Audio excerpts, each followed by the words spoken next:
Bilang paghanda sa Ash Wednesday bukas, nagsagawa ng pagsusunog ng palaspas ang conveners ng People's Impeachment Movement, pati na rin ang pamilya ng mga biktima ng extrajudicial killings ng Administrasyong Duterte. Ito'y bilang panawagan na rin sa agad na pagsimula ng impeachment trial ni Vice President Sara Duterte. Iyan at iba pang balita sa ulat ni Gav Villegas.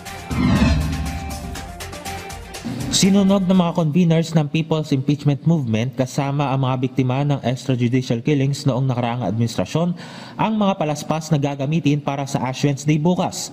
Ayon sa grupo, ang mga nasabing palaspas ay sumisimbolo sa mga kasalanan ng nakaraang administrasyon. Nananawagan sila sa Senado na agad nang simulan ang impeachment trial laban kay Vice President Sara Duterte.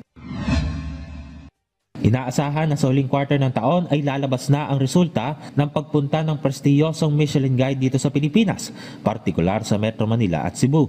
Ayon kay DOT-NCR Assistant Regional Director Catherine Quasay Agustin, magandang pagkakataon ito sa turismo ng bansa. Bentahe ito lalo't ipinoposisyon ng Pilipinas bilang isang gastronomy hub. Ayon sa DOT-NCR, bawat lugar sa bansa ay may ipinagmamalaking pagkain. Bukas ang ahensya sa Michelin Guides na bubusisi sa mga dining destination sa bansa. Nakipagpulong ang Department of Social Welfare and Development o DSWD sa Temasek Foundation para sa mga posibleng kolaborasyon sa Social Protection Program ng Kagawaran para sa mga PWD o may mga kapansanan. Ilan sa mga napag-usapan ang Kaagapay Donations Portal ng Kagawaran kung saan nabigyan ng kaalaman ang nasabing foundation sa pinakabago at digital project ng DSWD na magbibigay ng maayos at simpleng pamamaraan ng pagbibigay ng donasyon. Hindi tumitigil ang National Irrigation Administration sa pag-alalay sa mga magsasaka sa bansa.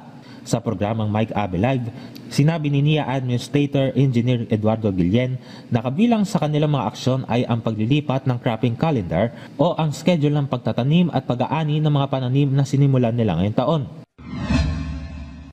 Tiniyak naman ni Pangulong Ferdinand R. Marcos Jr. na patuloy na nakatutok ang pamahalaan sa sitwasyon sa Bulkang Canlaon. Sa kanyang social media post, pinulong ng Pangulo ang DSWD, DOH at Defense Department para ilatag ang mga hakbang sa pagtugon sa pagiging aktibo ng Canlaon. Giit ng Pangulo, bagamat walang kasiguraduhan ang estado ng bulkan, tiyak namang nakalatag na ang mga hakbang ng gobyerno para masiguro ang kaligtasan at kinabukasan ng mga apektadong individual. Gabo Milde Villegas para sa Pambansang TV sa Bagong Pilipinas.